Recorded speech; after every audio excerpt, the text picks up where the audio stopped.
අද ඔබ එක්වන්නේ දරුරාජ විද්‍යාලීය අධ්‍යාපන පර්යේෂණ සම්මන්ත්‍රණය සඳහා ඉලක්ක කරගත් දේශන මාලාවේ 6 වෙනි දේශනය.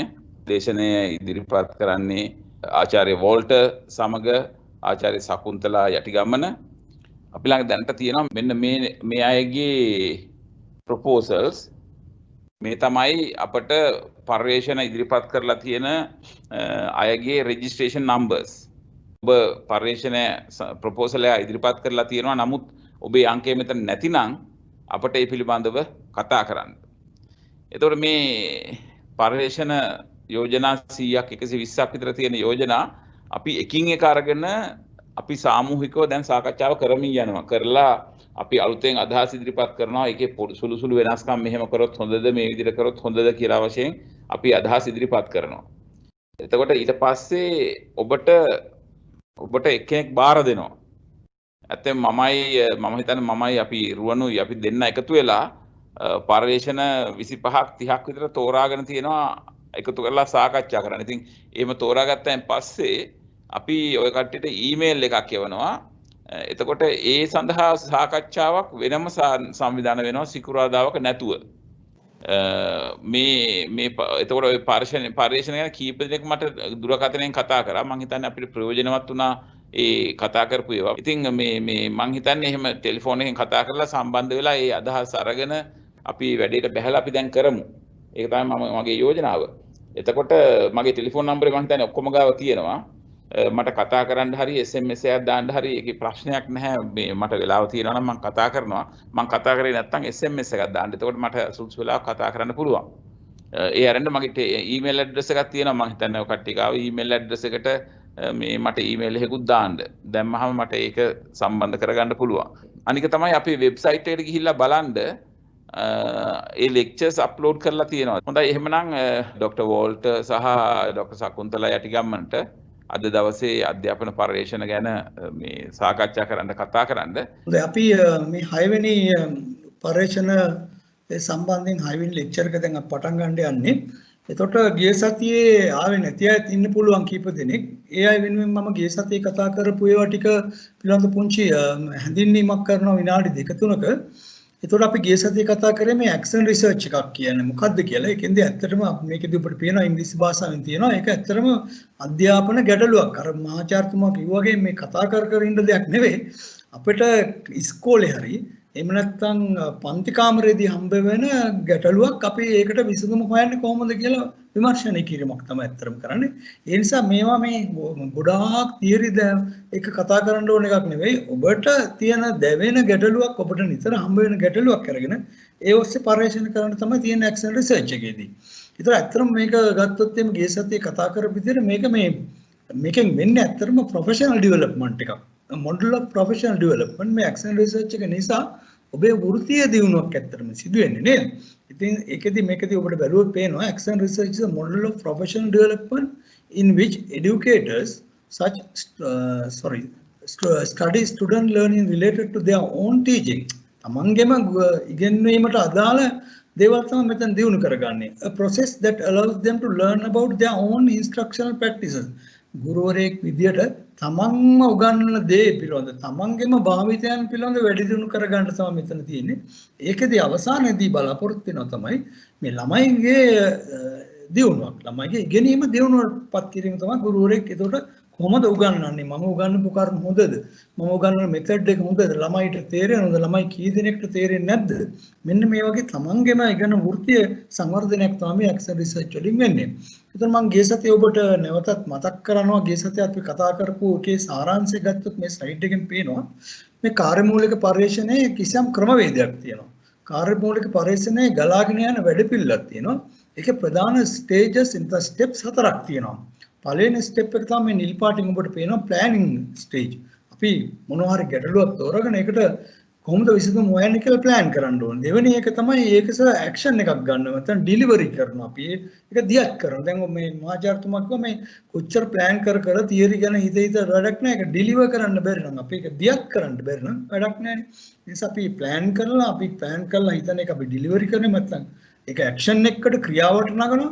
ක්‍රියාවටන කළා ඒ පිළිබඳව අපි නිරීක්ෂණය කරනවා. අපි කරපු වැඩේ හරිද වැරදිද අඩුපාඩු තියෙන්නේ කොතනද ඊළඟට කරන්න ඕන පියවර මොකක්ද කියලා ඊළඟට යනවා. ඊළඟ පියවර තමයි ප්‍රත්‍යවේක්ෂණය. නැත්නම් ඉවැලුවේෂන්.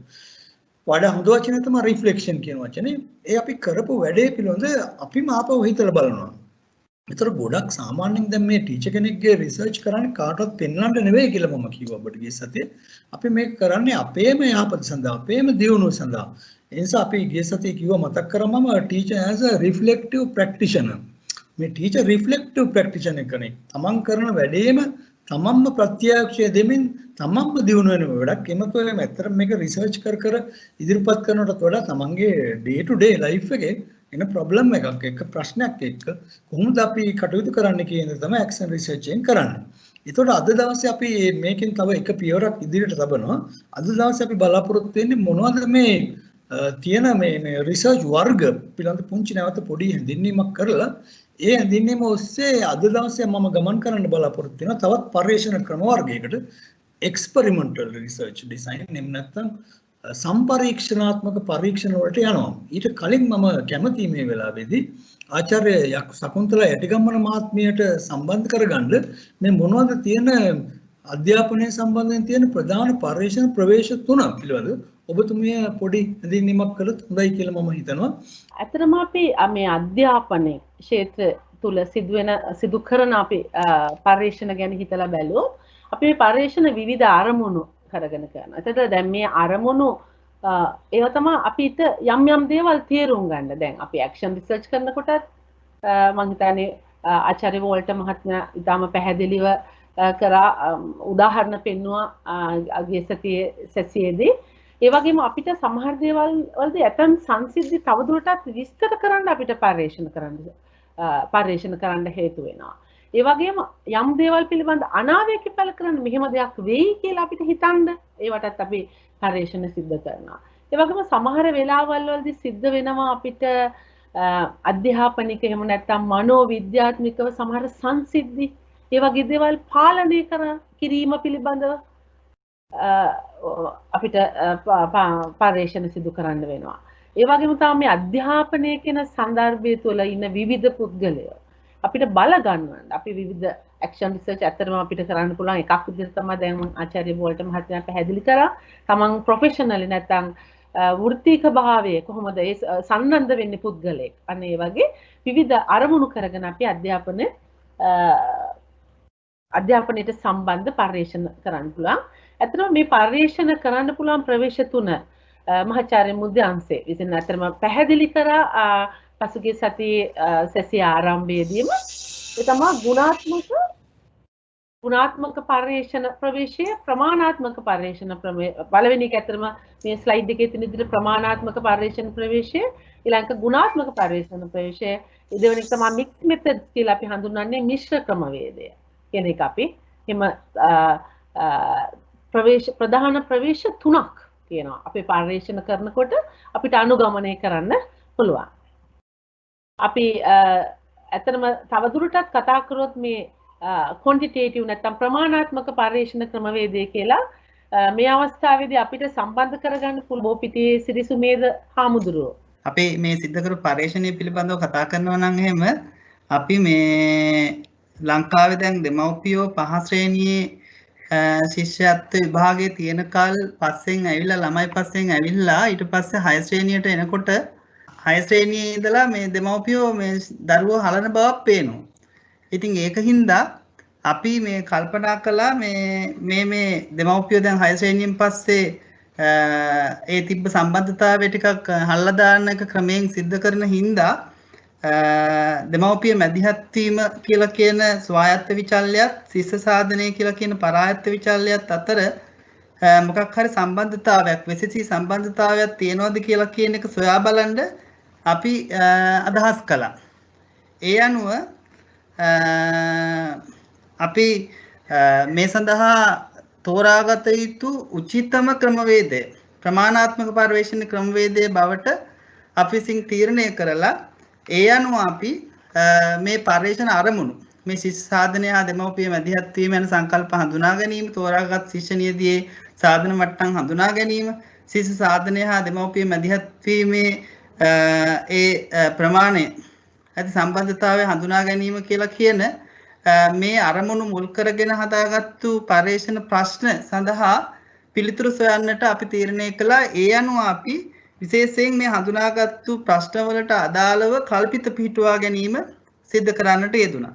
මේකෙදි විශේෂයෙන්ම මේ ක්‍රෙස්වෙල් විසින් පෙන්ලා දීලා තියෙන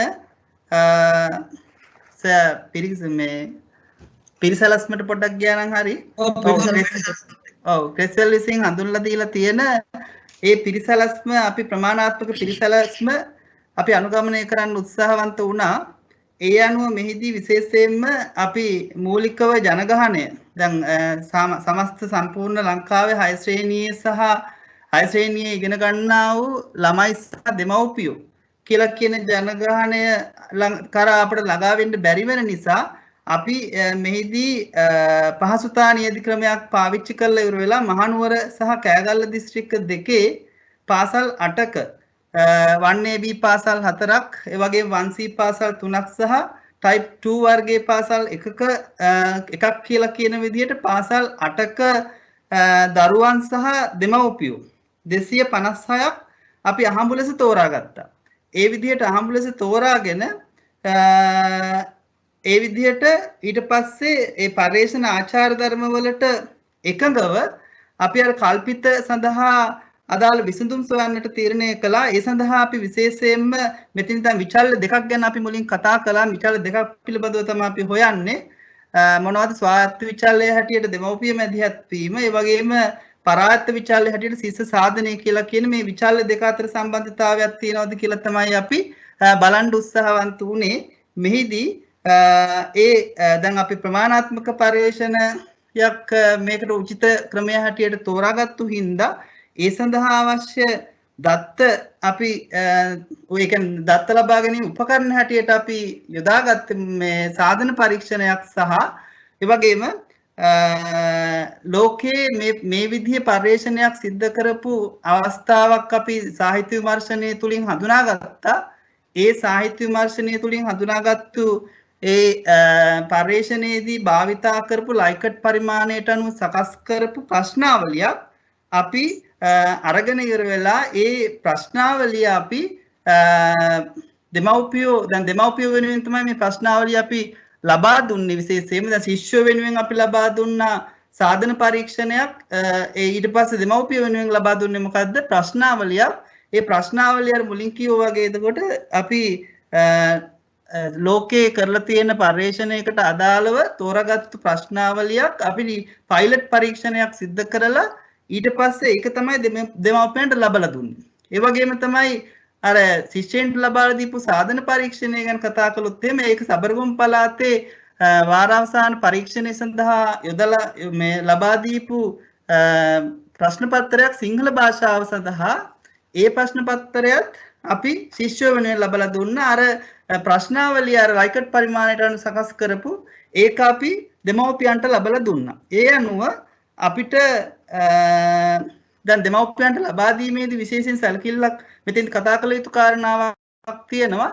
දෙමව්පියෝ දැන් අපි ළමයි ගත්තේ ඔක්කොම 256යි. ඒ 256 දෙනාට අදාළව අපි දෙමව්පියන්ටත් ප්‍රශ්නාවලිය දුන්නට දෙමව්පියෝ 8 දෙනෙක්ගෙන් අපට පිළිතුරු ලැබුණේ නැහැ. ඒ නිසා අපි ඒ ටික ප්‍රතික්ෂේප කරලා දාලා තමයි අයින් කරලා තමයි අපි මේ පර්යේෂණය සඳහා තෝරා ගැනීම සිද්ධ කළේ. ඊට පස්සේ අපි ඒ ලබාගත්තා වූ දත්ත වලින් අපි අර සාධන පරීක්ෂණය තුලින් ලබාගත්තා වූ ඒ කියන්නේ ප්‍රශ්න පත්‍රයක් දීලා ළමයින්ට ඒක තුලින් ලබාගත්තා වූ ලකුණු ප්‍රවර්ග කිරීමට අපි ලක් කළා. ඊට පස්සේ අර මේ දෙමව්පියන්ට ලබා දීපු ප්‍රතිචාර වලට අනුව ඒ ලයිකට් පරිමාණයට ලබා දීපු ප්‍රතිචාර අනුව අපි මොකද කළේ? ඒවා මේ ප්‍රගණන වගු ආශ්‍රයෙන් ගණනය කළා.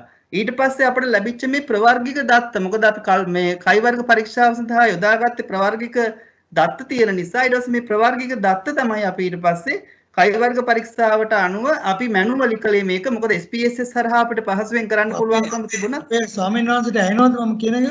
ඔව් සර් මොකද්ද? අපේ නිගමන අපි ඉක්මනට විනාඩි අපිට ඉවර කරන්න තියෙනවා. මේ කයි වර්ග පරීක්ෂාව සිද්ධ කළාට පස්සේ අපිට ඒකෙදී අපිට හඳුනා ගන්න ලැබුණා ඉහත ප්‍රස්ථාරේ තිබිච්ච විදිහට සෛද්ධාන්තික කයි අගයට වඩා හැම වෙලාවකම ගණනය කරන ලද කයියගය ඉහළ අගයක් ගත්තා. ඒ කියන්නේ අභිශූන්‍ය කල්පිතයේ ප්‍රතික්ෂේප වන ප්‍රදේශය තුල තමයි පෙන්වුම් කළේ. ඒ අනුව අපිට තීරණය කරන්න අවස්ථාවකට සැලසුණා මේ H not නැත්නම් අභිශූන්‍ය කල්පිතයේ ප්‍රතික්ෂේප වෙනවා කියලා කියන එක. ඒ අනුව අපි හඳුනාගත්තා දෙමව්පිය මැදිහත් වීම හා ශිෂ්‍ය සාධනය අතර සම්බන්ධතාවයක් තියෙනවා කියලා කියන කාරණාව තමයි මෙතෙන්දී හඳුනාගත්තේ. ඉතර කරපු ඒ පරිශ්‍රණයේ ඇසුරෙන් අපි කතා කරොත් මේ ගුණ ප්‍රමාණාත්මක පරිශ්‍රණවල සුවිශේෂ ලක්ෂණ මොනවද කියලා අතරම අපිට කතා කරන්න පුළුවන්. මේ ස්ලයිඩ් එකේ ඊළඟ ස්ලයිඩ් එක ගන්න මේ වගේ අපිට බැලුවොත් මේකේ දැන් අර පරිශ්‍රණ පිරිසලස්ම කියන එක මම හිතන්නේ කලින් අපි මේ කතා කරා මේක ඇත්තටම මේ කාර්යමූල පරිශ්‍රණවලදී. ඒතර මේ පරිශ්‍රණ පිරිසලස්ම කියන්නේ අපි ප්‍රශ්න ටික හදාගෙන ඊට පස්සේ අපි ඒ වාර්තාව ලියන තෙක් වෙනකන් අපි අනුගමනය කරන සියලුම දේවල්. එතන මේ ප්‍රමාණාත්මක පරිශ්‍රණවලදී මේක ව්‍යුහගතයි. අතන මේක අපි වෙනස් කරන්නේ අර ස්වාමීන් වහන්සේගේ ස්ලයිඩ් එකක තිබ්බා වගේ මේ පිළිවෙල ඒ විදිහටම අපි අනුගමනය කරනවා. ඊළඟට තව දෙයක් තමයි මේකෙදී අපි නියැදී විදිහට ගන්න අය. ඇත්තටම ගන්නේ අපි ඒ කිසියම් අපි පරිශ්‍රණය කරන්න බලාපොරොත්තු වෙන ඒ ලක්ෂණය සහිත කණ්ඩායම නියෝජනය වන පරිදි තෝරාගත්ත පිරිසක්. ඒතර මේ පිරිස සාමාන්‍යයෙන් අපි තෝරාගන්නේ ඇත්තටම මේ අහඹු නියැදි ක්‍රම වලින් තෝරාගන්නේ. දැන් ස්වාමීන් වහන්සේත් එක්ක මම කතා කරනකොට කිව්වා කෑගල්ල සහ මහනුවර දිස්ත්‍රික්කයේ පාසල් වල අහඹු ලෙස තෝරාගත්ත 6 ශ්‍රේණියේ ශිෂ්‍යෝ 254ක් මේකට සහභාගී කරගත්තා කියලා. ඒතර අහඹු විදිහට ගැනීම වැදගත්. ඒ වගේම තමයි මේ වගේදී අපි එකතු කරන දත්ත මේක සංඛ්‍යා විදිහට සංඛ්‍යාත්මක. ඒ කියන්නේ සංඛ්‍යා විදිහට තමයි මේ දත්ත එකතු කරගන්නේ. ඔබට පැහැදිලි ඇති මහාචාර්ය මුද්‍යංශේ මහතාණන් විසිනුත් මේ පැහැදිලි කරා. ඒ වගේම මේ දත්ත එකතු කිරීමේ විශේෂත්වයක් තියෙන්නේ මේවා අපිට එකතු කරන්න මේ පරිශ්‍රණය තුල තියෙන සුවිශේෂ වෙලාවක්. අද ඉදිරියේදී තවත් පැහැදිලි වෙයි පෙර පසු පරීක්ෂණ. ඒ කියන්නේ පෙර පරීක්ෂණේ කොයි වෙලාවෙද පසු පරීක්ෂණේ කොයි වෙලාවද? ඒවට નિયમિત වෙලාවක් තියෙනවා. ඒ කියන්නේ වෙලාවක් කියන්නේ පරිශ්‍රණයක අවධියක් තියෙනවා. පැහැදිලි වෙයි. අද මේ සැසි ඉවර වෙනකොට මොකද්ද මම කිව්වේ කියන එක. ඊළඟට තමයි මේකෙදී අපි පාවිච්චි කරන්නේ මේ දත්ත විශ්ලේෂණය. ඒ කියන්නේ අපි එකතු කරගන්න දත්ත අපි එකතු කරගන්නේ ගොඩාක් වෙලාවට ප්‍රශ්නාවලිය මගින් තමයි. ඒතකොට ඉන්ටර්වියු මගිනුත් ගන්න පුළුවන්. නමුත් ඒවා සංඛ්‍යා බවට පරිවර්තනය කරන්න ඕනේ. මේවා අපි විශ්ලේෂණය කරලා තොරතුරු හොයා ගන්නකොට අපි පාවිච්චි කරන්නේ සංඛ්‍යා විද්‍යාත්මක ක්‍රම. උදාහරණයක් විදිහට කලින් ඉදිරිපත් කරපු මේ පරීක්ෂණයේ ස්වාමීන් වහන්සේලා පාවිච්චි කරලා තිබුණේ කයි වර්ග පරීක්ෂාව කියන එක. ඒ වගේම තමයි මේකෙදි පර්යේෂකයාගේ භූමිකාව මොකද්ද ගත්තොත් අපේ ඒ කියන්නේ පර්යේෂකයා ගැටෙන්නේ නැහැ මේ නියදියත් එක්ක. නැත්තම් දත්ත ලබා ගන්න අයත් එක්ක ඒ ප්‍රශ්නාවලිය මගින් කරලා විතර අපි ප්‍රශ්නාවලිය යවනවා විශාල පිරිසකට. පිරිස ඇත්තටම ලොකු පිරිසක් වෙනවා. දැන් අර ඇක්ෂන් රිසර්ච් නැත්තම් කාර්යමූල පරීක්ෂණය වගේ ටික දෙනෙක් නෙමෙයි ලොකු පිරිසකින් අහඹු ලෙස ගත ලොකු පිරිසකින් අපි ගන්නේ නිකන් මේ ඒකට කියනවා සර්ෆේස් නැත්නම් මතු පිටින් ගන්න තොරතුරු ටිකක් ගැඹුරින් නෙමෙයි මතු පිටින් ගන්න තොරතුරු වගේ දෙයක් තමයි මේ වගේදී අපි එකතු කරන්නේ. ඒතර මේකෙදි කියන්නේ අපි ඒවට මේ ඒ කියන්නේ මම හිතන්නේ හොඳම වචනේ විෂය මූලික ලෙස වාස්තවික ලෙස තමයි. ඔව් ඒ කියන්නේ අපි එතන අන්තර්ක්‍රියාවක් කරන්නේ නැහැ ඒගොල්ලන් එක්ක. ඔව්. පර්යේෂකයා බොහොම ඈත ඉඳලා තමයි දත් එකතු කරන්නේ. වාස්තවිකයි. ඊළඟ තමයි මේක මේ අධ්‍යාපන සන්දර්භය තුල අපි මේකෙදි පර්යේෂකයා කිසියම් දේවල් විචල්යන් කියලා ආචාර්ය වෝල්ට මහතා පැහැදිලි කරා. ඒවා කිසියම් පාලනයකට ලක් කරනවා. නැත්නම් ඒවා වෙනසක් කිරීමක් දකින්න පුළුවන්. මේ වගේ උදාහරණ තමයි සමීක්ෂණ කියන ඒවා. මම හිතන්නේ ඔබ අහලා ඇති. සමීක්ෂණ ඒ වගේම අද අපි වැඩිදුරටත් කතා කරන සම්පරීක්ෂණ නැත්නම් එක්ස්පෙරිමෙන්ටල් රිසර්ච් කියන ඒ වර්ග දෙක. ඊළඟ අනිත් ප්‍රවේශය ගැන අපි කතා කරොත් ඒක තමයි ගුණාත්මක පරීක්ෂණ ප්‍රවේශය කියන එක. ප්‍රමාණාත්මක පරීක්ෂණ ප්‍රවේශයේදී අපි බැලුවේ විශාල පිරිසකට දීලා මතු පිට කියන්නේ කිසියම් දෙයක් පිළිබඳ ඕවර්ऑල් අන්ඩර්ස්ටෑන්ඩ් කරගන්න සමස්තය පිළිබඳ අවබෝධ කරගන්න තමයි ගන්න ප්‍රමාණාත්මක පරීක්ෂණ.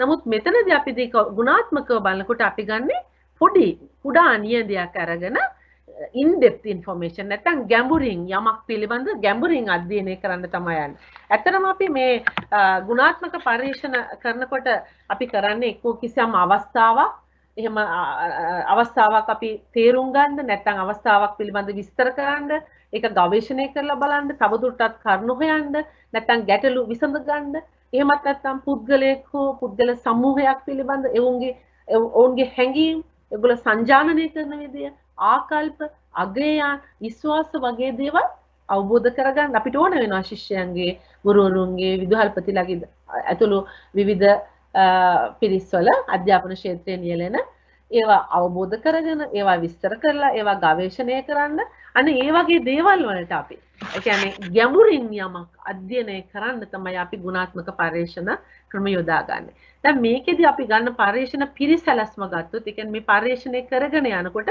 අපිට රිජිඩ් නැත්නම් අපිට ඒ කියන්නේ වෙනස් නොකරන ව්‍යුහයක් නැහැ. මේකේ අපිට ෆ්ලෙක්සිබල් ඇත්තටම නම්‍යශීලී. අපිට වෙනස් කරන්න පුළුවන් එන තත්ත්වයන් අනුව අපේ data එකතු කරන විදි වෙනස් වෙන්න පුළුවන්. data විශ්ලේෂණය කරන විදි ඒ වගේ දේවල් වෙනස් වෙන්න පුළුවන්. මේ ගැඹුරින් තොරතුරු හෙවීමේ පර්යේෂණ ප්‍රවේශනයේදී.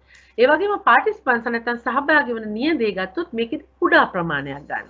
කුඩා සංඛ්‍යාවක් අපි නමුත් ගැඹුරින් තොරතුරු හොයනවා in-depth information වල හොඳින් මේ සන්දර්භය අවබෝධ කරගන්න තමයි අපේ අවශ්‍යතාවය මේ පර්යේෂණ ප්‍රවේශය. ඒත් අපි දත්ත එකතු කරගන්නේ ඇත්තටම විස්තරාත්මක දත්ත. ඒ කියන්නේ අකුරු වලින් කියන්න පුළුවන්. අපි දත්ත එකතු කරන උපකරණ ගැන කතා කරොත් අපි ක්ෂේත්‍ර සටහන් ලියනවා. ඒ වගේම ෆොටෝ ගන්නවා, වීඩියෝ කරනවා, සම්මුඛ සාකච්ඡා, නැත්නම් කණ්ඩායම් සම්මුඛ සාකච්ඡා. ඔය ආදී විදිහට ඒ කියන්නේ විස්තර ඒගොල්ලන්ගේ හැඟීම් අපිට ඉලක්කම් වලින් ගන්නවට වඩා අපි ඇත්තට මේ සන්දර්භය අවබෝධ කරගැනීම තමයි පර්යේෂකයාගේ මූලික වෙන්නේ. ඒත් සමහර වෙලාවට ඒ තුල ජීවත් වෙන්න වෙනවා. ඒ සමාජයේ ජීවත් වෙන්න වෙනවා මේවා අවබෝධ කරගන්න. එතකොට ඒ විදිහට එකතු කරගන්න දත්ත විශ්ලේෂණය කළා ඒ වගේ තොරතුරු ලබා ගන්නකොට පර්යේෂකයාගේ අත්දැකීම් පර්යේෂකයා ඉගෙනගෙන තියෙන දේවල් මේවට බලපෑමක් ලක් කරනවා. දැන් මේකෙදි කියන්න ඕනේ මට විශේෂයෙන්ම ප්‍රමාණාත්මක පර්යේෂණ ප්‍රවේශයේදී නිශ්චිත උත්තරයක් ලැබුණා. ඒ කියන්නේ මේ සංඛ්‍යා විද්‍යාත්මක ක්‍රමය අරගෙන ලංකාවේ කරත් එංගලන්තේ කරත් කොහේ කරත් හැමෝටම එක උත්තරේ හම්බෙන්නේ. ඒක වෙනසක් නැහැ.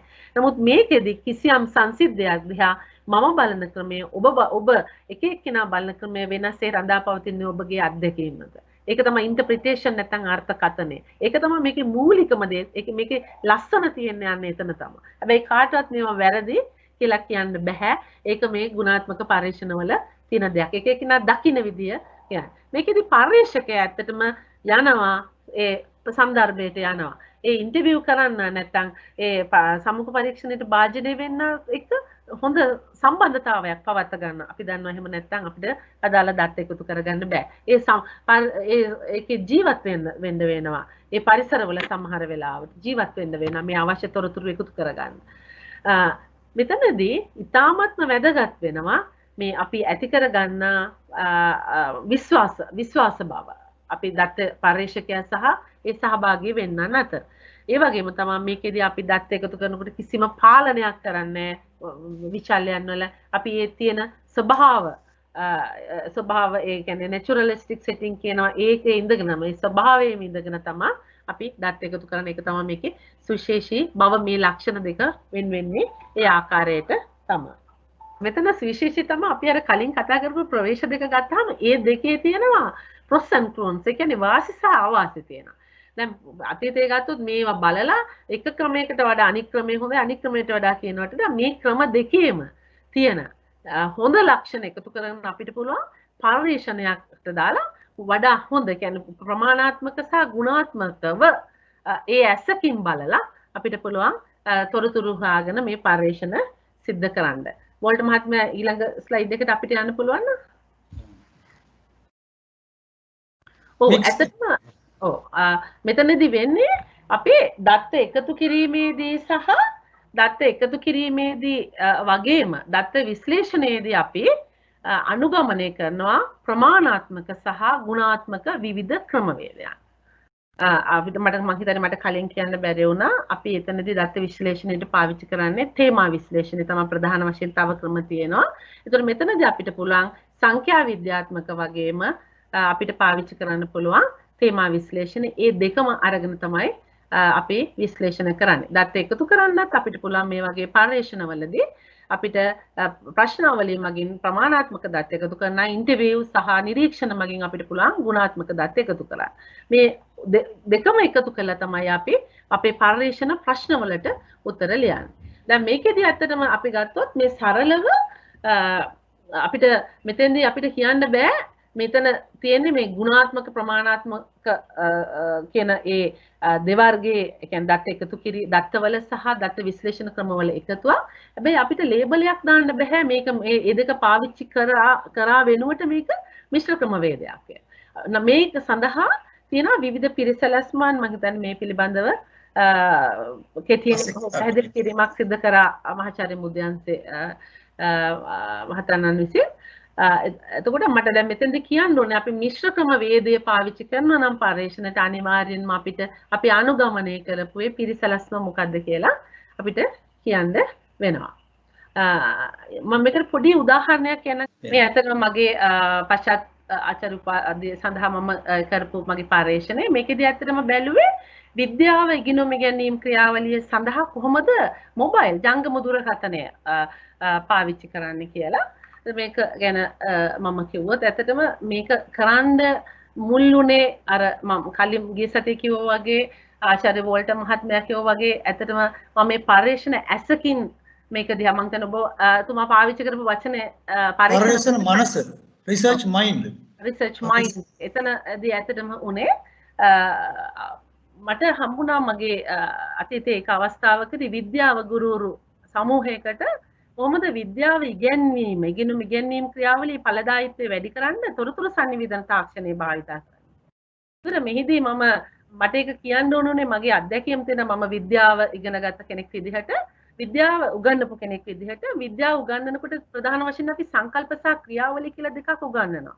අපි උගන්වන පාඩමක් අපි හරියට දරුවන්ට දෙන්න නම් දරුවන්ගේ කරගන්න නම් අපේ පාඩමේ තියෙන මේ සංකල්ප සහ මේ ක්‍රියාවලීන් කියන ඒවා අපි දෙකම ලබා දෙන්න ඕනේ. එහෙම දුන්නොත් තමයි මේ පාඩම සාර්ථක පාඩමක් දෙන්නේ. දැන් සංකල්ප ගත්තොත් ගොඩක් සංකල්ප දැන් පරමාණු කෙනෙක් ගත්තොත් ඒක හරිම ඇබ්ස්ට්‍රැක්ට් කියනවා. නිරපේක්ෂයි. අපිට අතට අහු වෙන්නේ නැහැ. ඒ වගේම නියම තියෙනවා. ඒවා අපිට පෙන්වන්න බෑ.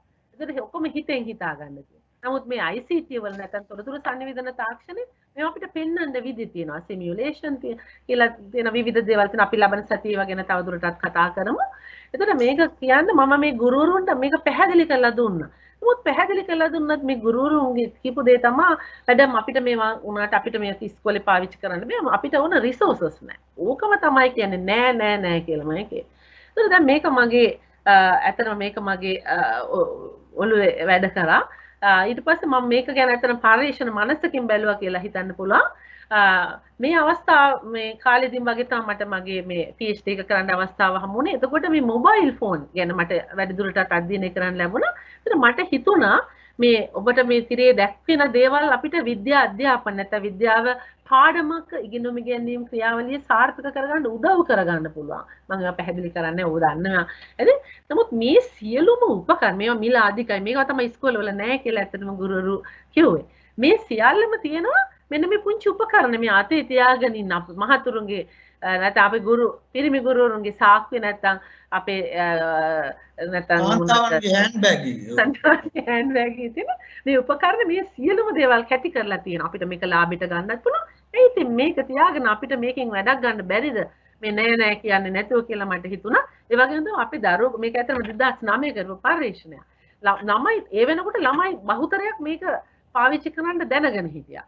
මේක කියන්නේ දන්නවා. ඊට පස්සේ මම පොඩක් නිකන් කියවලත් බලනකොට මට හිතුණා මේ සාහිත්‍ය බලනකොට මේ වගේ තිබුණා මේ මොබයිල් ෆෝන්ස් වල තියෙනවා ಜಾති දෙකක් ක්‍රියාවලි සහ ගුණාංග කියලා. මේ තියෙනවා SMS ඒ වගේ තියෙන ක්‍රියාවලි ගුණාංග තමයි මේක තමන්ගේ අතේ ගෙනියන්න පුළුවන් බාරෙන් අඩුයි. මේක හැමතැනම තියෙනවා. ඕන වෙලාවට ටක් ගාලා මේක වැඩ කරනවා බලාගෙන ඉන්න ඕනේ නැහැ කම්පියුටරයක් වගේ. මේක මේ ඔන් වෙනකම් බලාගෙන ඉන්න ඕනේ නැහැ. අනික මට ඕන හිතුන වෙලාවක මට මේකෙන් ඉගෙන ගන්න පුළුවන්. දැන් මේක ගුරුවරුන්ගේ ළඟ තියෙනවා නම් ළමයි ළඟ ගෙදර බහුතරකගේ කාලේ තිබුණා නම් මට හිතුණා ඇයි මේක අපිට විද්‍යාව ඉගෙන ගන්න බැරි කියන අර වෝල්ට් සර් කිව්වා වගේ මේ වෝල්ට් මහත්මයා කිව්වා වගේ ඒ පරිශ්‍රණ මනසකින් මම මේක දිහා බලනවා. ඒකට ඒත් එකම ඇත්තටම මේ මට තිබුණ තව දෙයක් තමයි මේකේ ලර්නින් සයිකල් එක කෙනෙක්. මේ කියන්නේ මේක ඉගෙන ගන්න ළමයින්ට හරි ලේසිලු. කියලා මේ පරීක්ෂණ වලින් හොයාගෙන තිබුණා. ඊට ඒ අනුව මම මගේ පරීක්ෂණ ප්‍රශ්න ටික මේ විදිහට මේ මම හදාගත්තා. ඒ කියන්නේ මොබයිල් ෆෝන් එකේ තියෙන ගුණාංග සහ ඔබතුමිය අර මික්සර් ක්‍රමවේදය ඉස්මතු කරන්න පුළුවන් නම් හොඳයි ඉක්මනට. ඔව් ඒක තමයි මෙතනින් තමයි ඒක ඉස්මතු කරන්න ඕනේ නේ වෝල්ට මහත්මයානේ. ඒතකොට මගේ මේ පරීක්ෂණ ප්‍රශ්න ටික දිහා බලපුවම බලන්න පළවෙනි එක තියෙන්නේ පරිගණකයේ මේවට පාවිච්චි කරන්න පුළුවන් තියෙන මේ අර මං කිව්ව ක්‍රියාවලිය සහ ගුණාංග මොනවද කියන එක. ඊළඟ එකේ තියෙන්නේ ටීචර්ස්ලා මේවම කොහොමද තියෙන ICT ඇප්ලිකේෂන් එකත් එක්ක මේක කොහොමද ගුරුවරුන්ට මොබයිල් ෆෝන් එක එකතු කරගන්න පුළුවන් වෙන්නේ උගන්නන්න. ඉස්කෝලවල තියෙන මොනවා හරිත් එක්ක කියලා. ඊළඟ තමයි කොහොමද පාඩමක් සැලසුම් කිරීමේදී පාඩමක් දියත් කිරීමේදී මේක සක්සරු කරන්නේදී පාවිච්චි කරන්න. ඒත් එක්කම තමයි මේව වෙන්න නම් ගුරුවරුන්ගේ අපිට රෙඩිනස් කියන එක තියෙන්න එපා. මේක බලන්නේ කොහොමද? දැන් මගේ පරිශ්‍රණ ප්‍රශ්න දිහා බලනකොට මට හිතුණා මේක මට ප්‍රමාණාත්මකව හොයලා මදි. මට හොයාගන්න බෑ. ඇයි මට මේ ගුරුවරුන්ගේ දැනගන්න බෑ ඇටිටියුඩ්ස් ආකල්ප ළමයින්ගේ ආකල්ප මේගොල්ලෝ මොනවද මේ ෆෝන් එක ගැන හිතන්නේ කියලා. ඒතර මට ගුණාත්මකව ඕන වුණා. තව මට සමස්තයක් විදිහට මේවා කොහොමද පාවිච්චි කරන්න කියලා මට බලන්න ඕනේ වුණා. ඒ කියන්නේ මේ වගේ ඇට්‍රිබියුට් මේ කියන මොබයිල් ෆෝන් එක ගැන දැනුවත්භාවය බලන්න ඕන. ඒතර ඒ වගේ එකට මම ලොකු පරිශ්‍රණ ප්‍රශ්නාවලියක් හදලා මම ඒක දිහත් කළා දත්ත. දැන් මේ පාඩමට දානේව බලන්න පුංචි කණ්ඩායමක් ගුරුවරු ටිකක් තෝරගෙන මම ඒගොල්ලන්ගෙන් බැලුවා කොහොමද මේ පාඩම් වලට මේක දාන්නේ කියලා. දැන් ඒ හින්දා තමයි මම වෝල්ට මහත්මයා මම මේකට මිශ්‍ර ක්‍රමවේදය ගත්තා. මොකද මට එක ක්‍රමයකින් මගේ පරීක්ෂණ ප්‍රශ්න වලට උත්තර දෙන්න අසමත් කියලා මම තේරෙනවා. මගේ දැන් මේ පරීක්ෂණය මට හොඳ උත්තරයක් නේ වෙලා දෙන්න ඕනේ. ලංකාවේ තියෙන ලොකු ගැටලුවකට ඒ කාලේ තිබ්බ ගැටලුවකට කියලා. ඒතර මම ඒ සඳහා පාවිච්චි කරපු මේ තමයි මගේ පරීක්ෂණ පිරිසැලැස්ම. අර කලින් කිව්ව වර්ග ඒ වගේම ගිය සැසිය ආරම්භයේදී මහාචාර්ය මුදියන්සේ මහතාණන් විසින් ඉදිරිපත් කරපු මේක කියන ට්‍රැන්ගියුලේෂන් ඩිසයින් කියලා. ගුණාත්මක සහ පර්යේෂණ ඒ දත්ත එකතු කිරීම සමාන්තරව ගිහිල්ලා මේ දෙකේ ප්‍රතිඵල වෙන මෙන අරගෙන ඒවා සංසන්දනය කළා තමයි පර්යේෂණ ප්‍රශ්න වලට උත්තර බැලුවේ. ඉතින් මම කරේ ප්‍රශ්නාවලියක් දීලා ටීචර්ස්ලා ඉන්ටර්විව් කරලා කීප දෙනෙක් තෝරගෙන වර්ක්ෂොප්ස් ටිකක් තියලා මේගොල්ලන්ට කියලා පාඩම හොඳ පාඩම් ටිකක් තෝරගන්න මොබයිල් ෆෝන් දාන් වලින් අපිට ඉන්ටිග්‍රේට් එකතු කරලා පාඩමක් ඵලදායී කරන්න පුළුවන් වෙන්නේ කියලා පාඩම් හදවලා ඒවා ආපහු ඒගොල්ලොම ඉදිරිපත් කරලා ෆයින් ටියුන් කරලා ඉස්කෝල වලට ගිහිල්ලා ඉදිරිපත් කරලා ඒ දත්ත අරගෙන මගේ පරීක්ෂණයට ඕන දත්ත ටික හොයාගත්තා. මේ තමයි මේ පාඩම් තුන. මේ 6 8 6 11 පන්තිවල තියෙන මේවට තමයි ගුරුවරු ගිහිල්ලා ඉස්කෝල කීපයක මේ පාඩම් කරලා ඒ දත්ත අරගෙන ඊට පස්සේ මම මෙන්න මේ විදිහට මගේ පරීක්ෂණයේ ප්‍රමාණාත්මක දත්ත තිබ්බ සමීක්ෂණයේදී ඒවා මම SPSS කියන මේක මෘදුකාංගයක් අපි ලබන සතියේ මේ ගැන කතා කරමු. ඒකෙන් ඒ රිසල්ට්ස් ගත්තා, ප්‍රතිඵල ගත්තා. ඒ වගේම මගේ මේ ගුණාත්මක දත්ත මගේ තිබ්බා ඉන්ටර්විව් කරලා ගත්තේ ඒවා අර තිබුණානේ මොනවාද සැසි ඒ වගේදී ගත්තේ ඒවා උගන්වනකොට ටීචර්ස්ලා ගත්තේ ඒවා ළමයි කියපු දේවල් මම බලාගෙන ඉඳලා ගත්ත තොරතුරු ඒ ඔක්කොම ඒ කියන්නේ ගැඹුරින් මම ගත්ත තොරතුරු NVO EAT කියලා තියෙනවා ඇත්තටම මේ එකක් software එක නැත්නම් මෘදුකාංගය thematic network analysis කියන තියෙන ඒ ටෙක්නික් එක නැත්නම් ඒ තාක්ෂණයේ මොකක්ද හොඳ ක්‍රමයේ පාවිච්චි කරලා ඒ ප්‍රතිඵල අරගෙන මේ දෙකම එකතු කළා තමයි මගේ පරීක්ෂණය කියන්නේ කොහොමද මොබයිල් ෆෝන් ලංකාවේ විද්‍යාව ඉගෙන ගැනීමට ගත්ත කියලා කරේ. ඒ කියන්නේ මට මෙතෙන්දී දත්ත එකතු කරන්න වගේම දත්ත විශ්ලේෂණයට මට භාවිතා කරන්න පුළුවන් වුණා ගුණාත්මක සහ ප්‍රමාණාත්මක ඒ තුලින් තමයි මම අර කියපු පර්යේෂණ මොකද්ද පිරිසැලැස්ම ඔස්සේ මගේ ප්‍රශ්න වලට ළඟා වුණේ. ඒක තමයි මට මේ වෙලාවේ ඉදිරිපත් කරන්න තියෙන්නේ මගේ අත්දැකීමක් විදිහට ආචාර්ය වෝල්ට මහත්මයා මේ මිශ්‍රකම සැලැස්ම ගැන. ඒතර ওই විදිහට තමයි අපේ මේ ප්‍රධාන ප්‍රවේශ 3 ඇත්තටම වෙන්නේ. මම හිතන්නේ අද අපේ ප්‍රධානම අපේ අරමුණ වෙන්නේ මේකෙදී ප්‍රමාණාත්මක පර්යේෂණ ක්‍රමයක් වෙච්ච සම්පරීක්ෂණ නැත්නම් එක්ස්පෙරිමෙන්ටල් රිසර්ච් ගැන තවදුරටත් කතා කිරීම නේද වෝල්ට් මහත්මයා? ඒතර දරුවනේ අපි අද කතා කරන්න යන්නේ එමනම් ප්‍රධාන මාතෘකාව මුනේ එක්ස්පෙරිමෙන්ටල් රිසර්ච් මෙතඩ්. එහෙම නැත්නම් මේකට සිංහලෙන් කියනවා සම්පරීක්ෂණාත්මක පර්යේෂණ ක්‍රමය. සම්පරීක්ෂණාත්මක පර්යේෂණ ක්‍රමය කියලා. ඒතර අපි මම ඔබෙන් මුලින්ම ප්‍රශ්න තුනක් අහන්න කැමතියි. මේ සම්පරීක්ෂණාත්මක පරීක්ෂණ ගැන ඇත්තටම. ඒතර ඔබට හිතනවාද ඔබ නිකන් කල්පනා කරන්න මේ වෙලාවේ මොකක්ද මේ සම්පරීක්ෂණාත්මක පර්යේෂණ ක්‍රම කියන්නේ? මේවා අධ්‍යාපන පර්යේෂණ විදිහට පාවිච්චි කරන්න පුළුවන්ද? What is it about? නේද? මොකක්ද මේ සම්පරීක්ෂණ කියලා කියන්නේ? අධ්‍යාපන පර්යේෂණ පාවිච්චි කරන්න පුළුවන්. දෙවෙනි ප්‍රශ්න මම ඔබෙන් අහන්න කැමතියි. Can you think an example of weak experimental design? සමහර විට ඔබට එන්න පුළුවන් සමහරට පර්යේෂණ කරද්දී සමහර පර්යේෂණ හරිම strong design එක. සමහර ඒවා හරිම weak. ඒතර ඔබට හිතන්න පුළුවන් කිසියම් පර්යේෂණයක් දුර්වල වෙනවා නම් ඒ දුර්වල වෙන්නේ මොකක් නිසා වෙන්න පුළුවන්ද? තුන්වෙනි ප්‍රශ්න මම අහනවා can you think of an example of a strong experimental design? නේද? මොකක්ද ඉතාමත් ශක්තිමත් හොඳ පර්යේෂණ පිරිසැලැස්මක් කියන්නේ මොකක්ද? එවැනි එක ලක්ෂණ මොකක්ද? කොහොමද ඒක ශක්තිමත් කරන්න කියන ප්‍රශ්න තුනක් ඔබ ඉදිරියේ තබමින් මම පොඩක් විස්තර කරන්න කැමතියි මේ සම්පරීක්ෂණ පර්යේෂණ ක්‍රම. එතකොට නැවතත් මම කතා කරන්න යන්නේ නැහැ මේ රිසර්ච් ඩිසයින් එකේ විස්තර පිළිබඳව. මම ලෑස්ති එකදී පළවෙනි ඔබට විස්තර කරන්න මේ එක්ස්පෙරිමෙන්ටල් රිසර්ච් ඩිසයින් වල පළවෙනි වර්ගය තමයි මේ ප්‍රී එක්ස්පෙරිමෙන්ටල් රිසර්ච් ඩිසයින් එකක් කියන්නේ මොකද්ද? ප්‍රී එක්ස්පෙරිමෙන්ටල් පූර්ව පරීක්ෂණාත්මක පිරිසැලැස්ම කියලා කියන සමාවෙන්න පොළට මහත්මයා මම හිතන්නේ ඔබ මේ ෂෙයා කරනවද ස්ලයිඩ්ස් ටික? ඔව් ෂෙයා කරන එක පේන්නේ නැද්ද? පේන්නේ නැහැ. මම පොඩ්ඩක් ඉන්න බලන්න.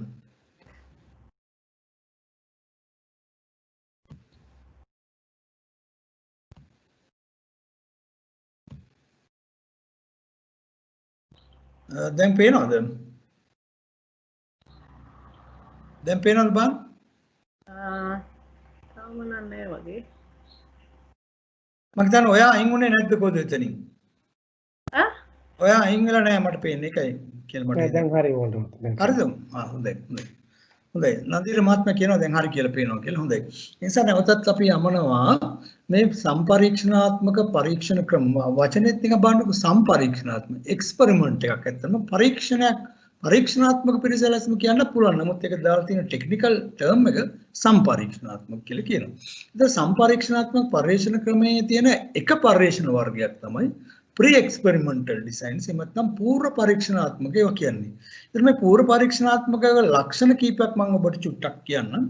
ඒකේ පළවෙනි ලක්ෂණය තමයි no random assignment. ඒ කියන්නේ දැන් අපි පර්යේෂණයක් කරන්න යනකොට පර්යේෂණයට නියදියක් තෝරගන්න ඕනේ. මේ නියදිය තෝරගන්න පුළුවන් විදි දෙකක් තියෙනවා. එකක් තමයි සසම්භාවීව නියදෙන්න පුළුවන්. එහෙම නැත්නම් අපි කියනවා randomized sampling method කියලා කියන අහඹු ලෙස නියදෙන්න පුළුවන්. තව විදියක් තමයි සසම්භාවී non randomized sampling කියලා. ඉතින් ගොඩක් වෙලාවට මේ ප්‍රමාණාත්මක පර්යේෂණ වලට පාවිච්චි කරන්නේ මේ randomized sampling method එක. ඒතකොට මේ නමුත් මේක ප්‍රමාණාත්මක පරීක්ෂණයක් වුණත් මේ pre experimental වල no random assignment. ඒ කියන්නේ ඇත්තටම මේක අහඹු ලෙස තෝරන්නේ නැහැ. අහඹු ලෙස පැවරීමක් කරන්නේ නැහැ. එතකොට ඒ වගේම අපි මේකෙදි පාවිච්චි කරන්නේ මේ දැනට පවතින අපිට උදාහරණයක් විදිහට ඔබ පන්තියේ ළමයි ගැන තොරතුරු කරන්න යන්නේ කියලා ඔබ මොනවා හරි අලුත් ඉගැන්වීමේ ක්‍රමයක් භාවිතා කරලා ළමයිගේ සාධනය වැඩි වෙනවා කියලා අපි තුමු ඔබ පුහුණු කරුවෙක් කියලා අලුත් එක්සර්සයිස් ෂෙඩියුල් එකක් කරලා ඒ ෂෙඩියුල් එකෙන් ළමයිගේ ෆිට්නස් වැඩි වෙනවද නැත්නම් ඔබ මෙෂර් කරන්න යනවා. එතකොට එහෙමනම් ඔබ පාවිච්චි කරන්නේ ඔබේ පන්තියේ ළමයි නැත්නම් ඔබේ කෝචින් පැනල් එකේ ඉන්න ළමයි ටික විතරයි. ඒ නිසා මේකෙදි එම්සා existing class එකක් නැත්නම් දැනට පවතින පන්තිය නැත්නම් ඒ කණ්ඩායම තමයි පාවිච්චි කරන්නේ. තුන්වෙනි ලක්ෂණය තමයි මේකෙදි ඇත්තටම ඔබ ගොඩක් තියෙන මේ විචල්යන් වලට ලොකු මැදිහත් වීමක් වෙන්නේ නැහැ මේ කියලා කියනවා. independent variable එහෙම නැත්නම් අපි කියනවා ස්වායත්ත විචල්‍ය කියන පරීක්ෂණ කරන යද්දී ස්වායත්ත විචල්‍ය කියන්නේ අපි කිසියම් පරීක්ෂණයක් කරද්දී අපි වෙනස් කරනවානේ. ඒ වෙනස් කරන විචල්‍ය නිසා තව එකක් වෙනස් වෙනවා නම් ඒතර ඒ කලින් විචල්‍යයට අපි කියනවා ස්වායත්ත විචල්‍ය කියලා. දැන් උදාහරණයක් විදිහට අපි කිව්වොත් එimhe ළමයිගේ බුද්ධිය ස්වායත්ත විචල්‍ය නම් සාධනය අපිට ගන්න පුළුවන් පරායත්ත විචල්‍ය කියලා. ඒ නිසා මේකදී එහෙම වෙනස් කිරීමකට ලක් කරන්නේ. ඒතර මේ pre experimental design එක ඇත්තටම ඔන්න මම ඉස්සෙල්ලා ප්‍රශ්නයක් ඇහුවා ඔබෙන් experiment design වල weaknesses තියෙනවා. weak ඒවා තියෙනවා. ඔව්.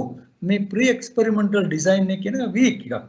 ඒතර කියනවා good as or recommended as a pilot study එකක් විදිහට. ඒ කියන්නේ කිසියම් පර්යේෂණයක් කරන්න යනකොට ඒ පර්යේෂණය පටන් ගන්න කලින් අපිට කරන්න වෙනවා නියාමක පරීක්ෂණයක්. ඒකට කියනවා pilot study එක. කියන්නේ අපි උදාහරණයක් විදිහට මිනිස්සු 10000ක් කරන් පර්යේෂණය කරන්න යනකොට අපි ඒ 10,000ට එකපාරට බහින්නේ නැහැ වතුරට.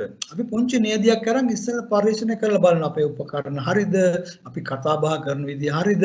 අපි කියනවා තේරෙනවද? මෙන්න මේ විදිහට කරන එකට අපි කියනවා නියාමන පරීක්ෂණයක් කියලා. ඒ නිසා මේ ප්‍රී එක්ස්පෙරිමෙන්ටල් ඩිසයින් සුදුසුයි කියලා යෝජනා කරනවා මේ නියාමන පරීක්ෂණ ප්‍රධාන පරීක්ෂණයට නෙවෙයි. මොකද ඒකේ දුර්වලතා තියෙන නිසා. අපි අවසානයේදී අද දවස් මේ කතා කරනවා මේ ඊළඟට යනවා මේ දෙවනියට යනවා මම තවත් සම්පරීක්ෂණ පරිශීලන ක්‍රමයකට ඒකට කියනවා one group post test only design කියලා. ඔබට මේ පේන රූප සටහනේ පේනවා. මෙහෙම කිව්වට තේරෙන්නේ නැති මම ලේසියෙන් මම මෙන්නම කියන්නම්. දැන් මේ ට්‍රීට්මන්ට් එක කියන්නේ පරිශීලනයක් කරද්දී ඒ පරිශීලනය කරන එක අපි ඒ නියදියට කරන මැදිහත් වීමට කියනවා ට්‍රීට්මන්ට් එකක් කියලා. පෝස්ට් ටෙස්ට් එකක් කියලා කියන්නේ පරිශීලනයේ මැදිහත් වීමෙන් පස්සේ ඒගොල්ලන්ගේ වෙච්ච වෙනස වෙනවද නැද්ද කියලා මනින එකට අපි කියනවා පෝස්ට් ටෙස්ට් එකක් කියලා. දැන් උදාහරණයක් විදිහට මේ one group post test only design කියන එකට උදාහරණයක් කියනවා. අපි හිතමු අපිට ඕන වෙනවා මේ ළමයිගේ සදාචාරය වර්ධනය කරන්න. ළමයිගේ සදාචාරය වර්ධනය කරන්න. එහෙම නැත්නම් ළමයිගේ කියවීමේ ගුණය වැඩි කරන්න. එහෙම නැත්නම් ළමයිගේ අර සහකම්පණය අපේ මේ මහාචාර්යතුමා හැම වෙලාවෙම කතා කරනවා මේ education 21st century වලින් අපි බලාපොරොත්තු වෙනවා සහකම්පණයෙන් යුතු මිනිහෙක් හදන්න. ඒතර අපි ළමයිගේ සහකම්පණය වැඩි කරන්න මොනවා හරි මැදිහත් වීමක් කරනවා කියලා හිතමු. එක්ක නවකතා ටිකක් දෙනවා, එක්ක චිත්‍රපටයක් පෙන්වනවා, එහෙම නැත්නම් එයාට හොඳ කවුරු හරි උගතෙක් එහෙම නැත්නම් හොඳ වැදගත් මහත්මයෙක් එහෙම නැත්නම් හොඳ පින්වන්ත මිනිහෙක් එක්ක කතා කරන්න සලස්වනවා. එහෙම නැත්නම් නවකතාවක් කියන්න දෙනවා. මේක තමයි සමාජ මේ ට්‍රීට්මන්ට් එක කියලා කියන්නේ. ඒතකොට ඒ නිසා මේ නවකතාව හොය මැදිහත් වීමෙන් පස්සේ අපිට පුළුවන් ළමයිගේ ඇති වෙච්ච වෙනස මනින්න. ඒ නිසා අපි කලින් මනින්නේ නෑ ළමයි තියෙන தත්ත්වය අර මැදිහත් වීමෙන් පස්සේ කෙලින්ම මනිනවා. එහෙනම් ඒක නිසා තමයි මේකට කියන්නේ post test only කියලා. පශ්චාත් පරීක්ෂණයක් පමණ. දැන් උදාහරණයක් විදිහට අපි තව උදාහරණයක් ක්‍රීඩාවෙන් හිතුවොත් අපිට කරන්න පුළුවන් අපි තුමු උදාහරණයක් කිසියම් ළමයෙක්ට මේ මැච් එකකට කලින් සමහර මැච් වලට කලින් ළමයිට තියෙනවා නිතර මූත්‍රා කරන්න යන්න ඕන. මැච් එක පටන් ගන්න කලින් 10 පාරක් විතර ගිහිල්ලා එනවා. එතකොට අපි හිතමු දැන් මේ තියෙන මානසික ආතතිය අපි දැක්ගේ අර වෛද්‍යතුමත් කතා කරා මේ මානසික ආතතිය ටිකක් ළමයිගේ දුරු කරන්න කෝච් කෙනෙක්ට මම පුහුණු කරට ඕන වෙනවා පොඩි ට්‍රීට්මන්ට් එකක්. එයා කියනවා එයා මේ ළමයාට පුරුදු කරන පොඩි භාවනාවක් කරන්න. මැච් එකට පැය භාගයට කලින් භාවනාවක් කරලා බලනවා මෙයා ඇත්තටම අර විදිහට මැච් එකට කලින් ලොකු ස්ට්‍රෙස් එකක් ඇවිල්ලා මූත්‍රා කරන්න 3-4 පාරක් යනවාද කියලා. ඒක පරීක්ෂණය තමයි මෙයා කොපමණ වාර ගණක් මැච් වල දෙන යෑමේ පුරුද්ද තියෙනවද? අඩු වෙලාද? වැඩි වෙලාද? ඔබට තේරෙනවා තියෙනම් මේක මේ post test only මේක ඒ තරම් හොඳ ඩිසයින් එකක් විදිහට සලකන්නේ නැහැ. මොකද හේතුව පූර්ව පරීක්ෂණයක් පවත්වන්නේ නැහැ. නිසා අපිට සමහරවිට කියන්න බෑ ඇත්තටම මේ ට්‍රීට්මන්ට් එක නිසාම මේ වැඩේ වුණාද කියලා. නමුත් මේ වැනි පරීක්ෂණ සිද්ධ කරන්න පුළුවන් ඔබ කැමති නම්. ඒතර දෙවෙනි පරීක්ෂණය ඊට වඩා පරීක්ෂණ වර්ගය සම්පරීක්ෂණ වර්ගය ඊට වඩා ටිකක් දියුණු එකක්. වඩා විද්‍යාත්මක එකක්. ඉතින් ඔබට පේනවා ඉතින් මේ අපේ මහාචාර්යතුමා තමයි හැම වෙලාවෙම මට මතක් වෙන්නේ pre test post test pre test post test වචන දෙක හරියට පාවිච්චි කරනවා. ඇත්තටම මේ ඇක්ෂන් රිසර්ච් වලදී මේක පාවිච්චි කරන්න පුළුවන්. මේ සම්පරීක්ෂණ වලදී පාවිච්චි කරනවා. දැන් උදාහරණයක් විදිහට අපිට පුළුවන් ළමයෙක්ගේ මහාචාර්යතුමාම කියන වචනේ පාවිච්චි කරන ළමයින්ගේ සහකම්පන ප්‍රමාණය මනින්න මොනවා හරි උපකරණයක් පාවිච්චි කළා. දැනට පවතින සහකම්පන ප්‍රමාණය කොච්චරක් අනිත්‍යය පිළිබඳ සංවේදීතාවක් තියෙනවද එයාට? ඒකට අපි කියනවා ප්‍රී ටෙස්ට්. එහෙම නැත්නම් අපි හිතුවොත් දැනට ගණිතය කියලා කිව්වොත් ගණිතයේ ලකුණු වල ගණිතයට දැනට ළමයාගේ තියෙන දක්ෂතාවය කොච්චරද? කොපමණ දක්ෂ ළමයෙක්ද මෙයා ගණිතයට කියලා පොඩි පරීක්ෂණයක් පවත්වනවා. ඒකට අපි කියනවා පෝස්ට් ටෙස්ට් කියලා. ඊට පස්සේ අපි හිතමු මෙයාගේ ගණිතය කියලා වැඩි දියුණු කිරීමට අලුත් ඉගැන්වීම ක්‍රමයක් වෙන මොනවද? අපි හිතමු ඇක්ටිවිටි බේස්ඩ් ලර්නින් කියලා. අපි මේ කතා කරනවානේ ඇක්ටිවිටි බේස්ඩ් ලර්නින් ක්‍රියාකාරකම් පාදක ඉගෙනීම් ක්‍රමයක් හඳුන්වා දෙනවා ළමයාට. ඉන්ට්‍රස්ට් එක වැඩි වෙන්න එයාගේ ඒකල අපි පුළුවන් ආපහු එයාගේ දැනුම නැවත මනින්න. ඔබට පේනවා ඇති මේක අරකට වඩා ටිකක් දියුණුයි පූර්ව පරීක්ෂණයක් කරනවා මැදිහත් වීමක් කරනවා ප්‍රතිකාර කරනවා නැත්නම් ඊට පස්සේ පෝස්ට් ටෙස්ට් එකක් කරනවා. ඒතර මේ නිසා සම්පරීක්ෂණ වර්ගය දැන් අපි දැන් කතා කරපු එක කලින් එකට වඩා ටිකක් දියුණු එකක්. මම ඉක්මනට කතා කරනවා දැන් වෙලාව 8යි. දැන් අපි යමු ඉමිරත් වඩා තව ටිකක් සංකීර්ණ සහ විද්‍යාත්මක සම්පරීක්ෂණ ක්‍රමයක්. මේකට අපි කියනවා post test only with equivalent group design කියලා. ඒ කියන්නේ මෙතනදී අපිට පේනවා ඇති group දෙකක් සමාන පන්ති දෙකක් සමාන නියදි දෙකක් තෝරාගෙන ඒ නියදි දෙකට තමයි මැදිහත් වීම සිදු වෙන්නේ. බලන්න පතර ඉස්සර මොඩු ප්‍රේතන ට්‍රීට්මන්ට් ඊට පස්සේ post test ඊට පස්සේ ඵලයෙන් තියෙන no treatment post test. දැන් අපිට පේනවා ඇති එහෙමනම් මේකදී එකලා දෙගෙන්ම මේ පෝස්ට් ටෙස්ට් දෙක සසඳනවා පසු පරීක්ෂණය සසඳීමක් කරලා බලනවා මේ ට්‍රීට්මන්ට් එක නිසා ළමයාගේ වැඩි වෙනසක් සිද්ධ වුණාද කියලා. අපි උදාහරණයක් බලමුකෝ. අපි මෙහෙම හිතමුකෝ. අපි හිතමු අපේ ක්‍රීඩා කණ්ඩායම ගන්න. ක්‍රීඩා කණ්ඩායමක් ඉන්නවා. ක්‍රීඩා වලට තියෙන ප්‍රශ්නයක් තමයි විශේෂයෙන් ඩිහයිඩ්‍රේෂන්. ඒ කියන්නේ උෂ්ණත්වය වැඩි වෙනකොට ළමයිගේ ඩිහයිඩ්‍රේට් වෙලා සමහරට ක්‍රෑම්ප් වෙන්න පුළුවන්. එමත් නැත්නම් ෆිට්නස් අඩු වෙන්න පුළුවන්. ඉතින් මේකට අපි හිතමු එක පරිශේෂයකට ලංකාවේ පරිශේෂයක් තීරණය කරනවා මම මොන්ට දීලා බලන්න පොඩ්ඩක් කැකිරි පිපෙඤ්ඤා ටිකක්. සෙල්ලම් කරන කොටයි ප්‍රැක්ටිස් කරන කොටයි මැච් වලදී පොඩ්ඩක් කැකිලි පිපෙඤ්ඤා ටිකක් වලින් ට්‍රීට්මන්ට් එකක් දීලා බලනවා මේගොල්ලන්ගේ මේ ඩිහයිඩ්‍රේෂන් එක අඩු වෙයිද වැඩි වෙයිද කියලා බලන්න. ඒතර අයා එමනම් තීරණය කරනවා ගෲප් දෙකක් හදා ගන්නවා. එකක් තමයි කණ්ඩායමම බෙදන කොටස් දෙකකට එක කණ්ඩායමකට මේ කැකිරි පිපෙඤ්ඤා දෙන්නේ නැහැ. අනෙක් කණ්ඩායමට කැකිරි පිපෙඤ්ඤා දෙනවා. ඒතර කැකිරි පිපෙඤ්ඤා දෙන කණ්ඩායමේ කැකිරි පිපෙඤ්ඤා නොදෙන කණ්ඩායමේ දෙකේම ඒගොල්ලන්ගේ ඩිහයිඩ්‍රේෂන් අපි හිතමු මොනවා හරි ක්‍රමයකින් විජලනේ මනිනවා. මනලා අපි බලනවා මේ දෙකේ සංසන්දනය කළා අපිට ওই නිගමනට එන්න පුළුවන් අපේ මැදිහත් වීමෙන් වැඩිවීමක් වුණාද නැද්ද කියලා. අපි නිකන් අපි ආවොත් එimhe මේ පන්ති කාමරයකට ආවොත් අපිට පුළුවන් මෙහෙම දෙයක් කරන්න. එකම පන්ති කාමරයේ සමාන ළමයි කොටස් දෙකකට බෙදලා එක කණ්ඩායමකට ඇක්ටිවිටි බේස් ලර්නින් දෙනවා. අනෙක් කණ්ඩායමට එහෙම ඇක්ටිවිටි බේස් දෙන්න සාමාන්‍ය විදිහට මුග ගන්නකට යනවා. නේද? ඒතර අපිට පුළුවන් මේ දෙකේ අතර වෙනස සසඳන්න. මේ අපි කතා කරේ ඒතර ඊළඟ රිසර්ච් ඩිසයින් එක. දැන් අපි යනවා තුන්වෙනි එකට. තුන්වෙනි එක තමයි සිංගල් කේස් ඩිසයින් කියන එක. මේක වැරදව වටහා ගන්න එපා ගුණාත්මක පර්යේෂණයක් කියලා. කේස් ස්ටඩීස් කියලා තියෙන ගුණාත්මක පර්යේෂණ නමුත් මේක සිංගල් කේස් එකක්. මේ සිංගල් කේස් එකේදී කරන්නේ කම්පැරිසන් එකක් නෑ. සාම්පල් සයිස් එක සමහරට දැන් නියදිය තරම එක ළමයෙක් වෙන්න පුළුවන්. දැන් උදාහරණයක් විදිහට අපි ගන්න පුළුවන් මේකට.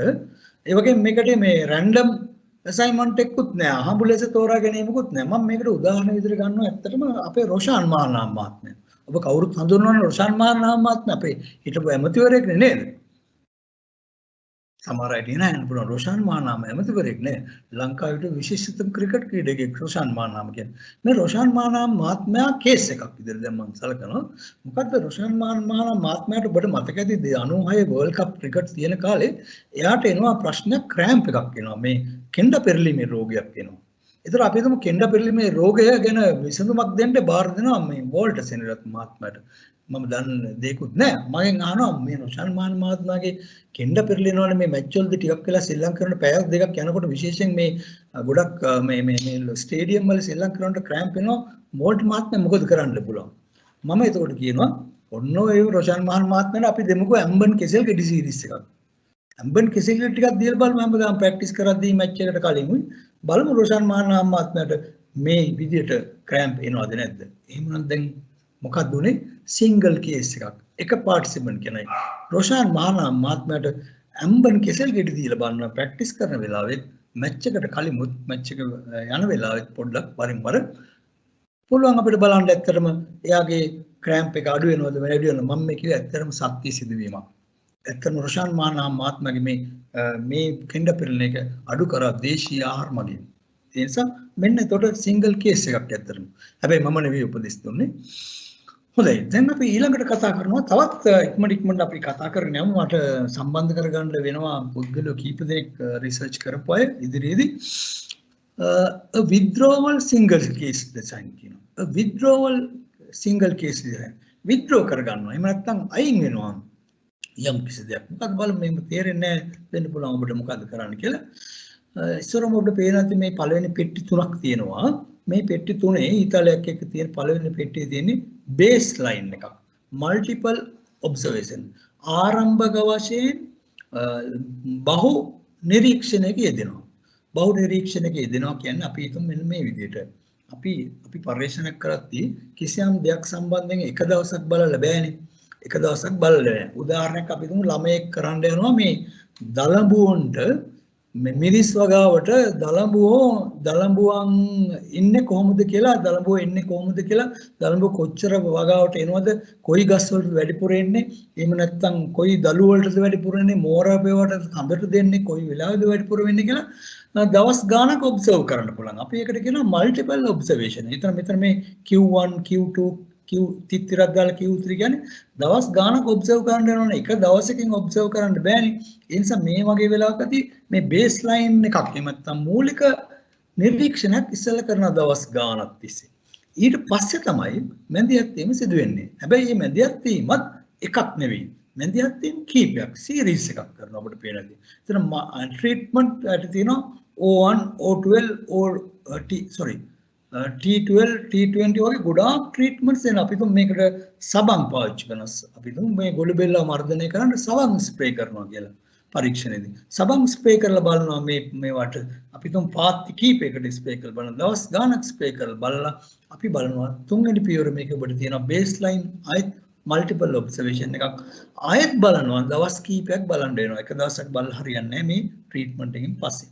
දැන් ඔබට පේනවා ඇති මේ විදිය ඩිසයින් එකක් අර ඉස්සෙල්ලා කීවකටත් වඩා ගොඩක් වඩා සුදුසුයි. හේතුව එක දවසකින් වන් ෂොට් විදියට නිරීක්ෂණය කරන්න නැතුව නිරීක්ෂණ ගණනාවක් කරලා මැදිහත් වීම ගණනාවක් කරලා නැවත නිරීක්ෂණ ගණනාවක් කරන්න පුළුවන් නම් ඒක වඩා හොඳයි. හැබැයි ඒක සිංගල් එකක්. නැවතත් එක නියදිය එක කට්ටියයි පාවිච්චි කරන්නේ. එක නියදිය එක පන්තියයි. එක ටීම් එකයි. එක මල් පාත්තියයි. එක වගාවයි. අන්න ඒ විදිහට එක නියදියක් තමයි මෙතෙන්ට පාවිච්චි කරන්නේ. එතන පොඩි දුර්වලතාවයක් තියෙනවා. ඊළඟට මම යනවා ඊටමත් වැදගත් අවස්ථාවකට මේ පර්යේෂණ මේ සම්පරීක්ෂණ පර්යේෂණ බෙදනවා ප්‍රධාන වශයෙන් නැවත වර්ග දෙකකට true experimental design නැත්නම් සත්‍ය නියම සම්පරීක්ෂණාත්මක පර්යේෂණ සහ quasi experimental research design නැත්නම් අර්ධ සම්පරීක්ෂණාත්මක පර්යේෂණ කියලා. දැන් මම මේ දරුවන්ට පැහැදිලි කරන්න යන්නේ මේ නොනවරුන් මාතුන්ට මේ සත්‍ය සම්පරීක්ෂණයක් කියන්නේ මොකක්ද කියලා. ඒතර සත්‍ය සම්පරීක්ෂණයක් කියන එක රූප සටහනට පෙන්නලා මම මෙතෙන්ට આવුත් හොඳයි කියලා මට හිතෙනවා. මෙන්න මේක තමයි සත්‍ය සම්පරීක්ෂණාත්මක එකක post test only එකක්. ඒකෙත් විවිධ වර්ග තියෙනවා. ඔබට පේනවා මොකක්ද කියලා අපි බලමු. ඉස්සර කරමු. මේකෙදි අපි පාවිච්චි කරන්නේ ඇත්තටම සත්‍ය සම්පරීක්ෂණාත්මක ගුණය තමයි හැම වෙලාවෙම මේ නියදිය තෝරගන්නේ පුළුවන් තරම් හැම වෙලාවෙම තෝරගන්නේ සසම්භාවී විදියට. එහෙම නැත්නම් අපි කියනවා අහඹ ලෙස තමයි තෝරගන්නේ. ඒ වගේම දෙවෙනි පළවෙනි ලක්ෂණය යටතේ තියෙනවා manipulation of independent variable. හැම වෙලාවෙම මේ ස්වායත්ත විචල් අපි වෙනස් කිරීමට ලක් කරලා බලනවා. දැන් ඔබ දන්නවනේ ගොඩක් වෙලාවට ඔය පුංචි ඉස්කෝලවල අපි කරන ප්‍රභා සංශ්ලේෂණය සඳහා ජලය අවශ්‍ය බව. ප්‍රභා සංශ්ලේෂණය සඳහා ආලෝකය අවශ්‍ය බව. ඒතර අපි කරනවා නේද ආලෝකය ලබා දෙන ශාක පත්‍රයකුත් වෙනවා ආලෝකය ලබා දෙන්නේ නැති එකකුත් තියෙනවා. ඒතර අපිට පේනවා තියෙනවා නම් මේ ආලෝකය කියන වැදගත් සාධකය වෙනස් කරන්න පුළුවන් ලබා දීම මොනෝයි මේක කන්ට්‍රෝල් කරන්න පුළුවන් මැනිපියුලේට් කරන්න පුළුවන් මේ ස්වායත්ත විචල්්‍ය කියලා කියනවා. ඒ වගේම මෙතෙන්දි පාවිච්චි කරනවා අපි ගොඩක් වෙලාවට පාවිච්චි කරන්නේ රැන්ඩම් ඇසයින්මන්ට් එහෙම නැත්නම් සසම්භාවී විදිය තමයි මේ නියදිය තෝරගන්න. දැන් මම නැවතත් ඔබට යනවා මේ ඔබ සටහන් පෙන්නන්න. මෙතෙන්දි කරලා තියෙන්නේ ඇත්තටම අර ඉස්සල එක වගේම ඔබට පේනවා ඉතින් නිකන් post test only එකක් තියෙන්නේ. හැබැයි ඉස්සල එක වගේ නෙමෙයි group දෙක තෝරගන්නේ සසම්භාවීව. අහඹ ලෙස තමයි තෝරගන්නේ. ඒ කියන්නේ අපි හිතමු ඉස්කෝලේක ළමයි ඉන්නවනම් සමාන්තර පන්ති 7ක් ඒ සමාන්තර පන්ති 7න් අපි හිතමු ධර්මාජ විද්‍යාලය කියලා ධර්මාජ විද්‍යාලයේ තියෙනවා සමාන්තර පන්ති 7ක් විතර වගේ. ඒතර ඒ පන්ති 7න් අපිට ඕන වෙනවා කිසියම් පර්යේෂණයක් කරන්න ළමයි කණ්ඩායම් දෙකක්. ඒතර ඒ ළමයි කණ්ඩායම් දෙක අපි තෝරගන්නවා පන්තියේ ළමයි ලිස්ට් එක අරගෙන ඉස්කෝල පන්ති 7ෙම අරන් අහඹ ලෙස තෝරගන්න පුළුවන්. නම් ලිස්ට් එක බලලා අපි තෝරගන්නවා අහඹ ලෙස. ඒ තෝරගන්න කණ්ඩායම දෙකක් තෝරගෙන එක කණ්ඩායමකට අපි මොනවා හරි මැදිහත් වීමක් කරනවා. අපි හිතමු උදාහරණයක් විදිහට මේ ළමයිට පුරුදු කරන්න යනවා ගුණධර්ම මොකද්ද උදේ පන්සිල් ගන්න විදිය පිළිවෙලට පන්සිල් ගන්න විදිය. ඉතින් උදේ පිළිවෙලට පන්සිල් ගන්න එක ඇත්තටම නිකන් වේවැල පාවිච්චි කරලානේ අපි කරන්නේ ගොඩක් කලකට. එහෙම නැත්නම් ගුරුවරු සජ්ජනය කරලානේ කරන්නේ. ඒතර එහෙම නැතුව අපි එයාට වටහා දෙන්න පුළුවන්. මේක තියෙන වැදගත්කම ඇයි මේ උදේ ඇවිල්ලා පන්සිල් ගන්න එක හරියට කරන්නේ කොහොමද කියලා ට්‍රීට්මන්ට් එකක් දෙනවා. ඒක කණ්ඩායමකට හොඳ පැහැදිලි කිරීමක් කළා. අනෙක් කණ්ඩායමට එහෙම පැහැදිලි කරන්නේ නැහැ. ඒතර කණ්ඩායම් දෙකෙන් එක කණ්ඩායමකට මැදිහත් වීමක් වෙනවා. මේකේ වැදගත්කම සහ උදේ පාන්දර ඔබ ඇවිල්ලා මේ විදිහට මේක හරියට හිතට කරොත් ඔබ භාවනා කරොත් ඔබ මේ විදිහට කරොත් ඔබ හිත එක තැනකට යන්න පුළුවන්. නන්දිර මහත්මයාට එමේ හිනායත් වෙනදි මේවා කතා කරනකොට ධර්මාජ ඕල් බොයිස් වල හිනායත් වෙන ඇති මෙහෙම කතා කරද්දී කොහොම නමුත් මැදිහත් වීමක් කරනවා කියලා තමයි එක කණ්ඩායම අනිත් කණ්ඩායම මැදිහත් වීමක් කරන්නේ නැහැ. ඒකලා මේ ට්‍රීට්මන්ට් කරපු ගෲප් එක බලනවා ඔබ්සර්ව් කරලා ඒ අයගේ ඇත්තටම පන්සිල් ගැනීම පිළිවෙත වඩා හොඳ අනිත් කණ්ඩායමට වඩා. ඒක සැසඳීමක් තමයි නැවත මෙතන කරන්නේ. හැබැයි වැදගත් දේ තමයි මෙතන නියදිය තෝරගන්න ඕනේ සසම්භාවීව. ඒ කියන්නේ අහඹු ලෙස තමයි කණ්ඩායම් දෙක තෝරන්න ඕනේ. දැන් අපි යනවා මේ සත්‍ය සම්පරීක්ෂණාත්මක ක්‍රමයේ ඊළඟ අවස්ථාවට. ගොඩක් තව ටිකක් සංකීර්ණ අවස්ථාවක් හැබැයි විද්‍යාත්මකයි. බලන්නකො මොකද්ද තියෙන්නේ කියලා. මේකෙදි අලුතෙන් ගෙනල්ලා තියෙනවා පෝස්ට් ටෙස්ට් එකට අමතරව ප්‍රී ටෙස්ට් එකක්. ඒ කියන්නේ එමුනම් ඔබට පේන ඇති ඒ වගේ මෙතෙන්දී ගෲප් එකට වඩා වැඩියෙන් ගන්නවා. ඔබට පේන ඇති group A, group B, control group. Control group කියන්නේ පාලක පරීක්ෂණ. එයාට මොනවත් වැඩි මැදිහත් වීම වෙන්නේ නැහැ. ඔබට පේන ඇති කණ්ඩායම් දෙකක්ම අරන්, පන්ති දෙකක්ම අරන් මැදිහත් තුනත් අර එක කණ්ඩායමකට මැදිහත් වෙනවට වඩා සාර්ථකයි. මට හිතෙනවා ඔබට දැන් මම වැඩි ගොඩක් විස්තර කතා කරන්න ඕනේ මේ රූපසටහන ඔබට පැහැදිලි. ගෲප් A වලටත් අපි පූර්ව පරීක්ෂණයක් තියෙනවා, ගෲප් B වලටත් පූර්ව පරීක්ෂණයක් තියෙනවා, මැදිහත් වෙන්නේ නැති ගෲප් එකකටත් පූර්ව පරීක්ෂණයක් තියෙනවා. ඒකලා මේ කණ්ඩායම් තුනට මැදිහත් වීම තුනක් කරනවා. දෙකක් කරනවා ඇත්තටම. ට්‍රීට්මන්ට් A කියලා දෙනවා A ගෲප් එකට, ට්‍රීට්මන්ට් B කියලා දෙනවා B ගෲප් එකට, කන්ට්‍රෝල් ගෲප් එකට මොනවත් වෙනසක් කරන්නේ නැතුව මේ විදිහටම තියෙන්නදලා තුනේම පෝස්ට් ටෙස්ට් තුනක් නැත්නම් පසු පරීක්ෂණ කරනවා. මම මේකට උදාහරණ තව ටිකකින් ඔබට පැහැදිලි කරනවා. අපි සම්බන්ධ කරගෙන ඉන්න තුන් දෙනෙක් මේ ප්‍රමාණාත්මක පරීක්ෂණ කරපු ඒ තුන් දෙනාගේ රිසර්ච් බලද්දී ඔබට තේරෙයි මොනවද ඒගොල්ලන් පාවිච්චි කරලා තියෙන ඩිසයින් කියලා.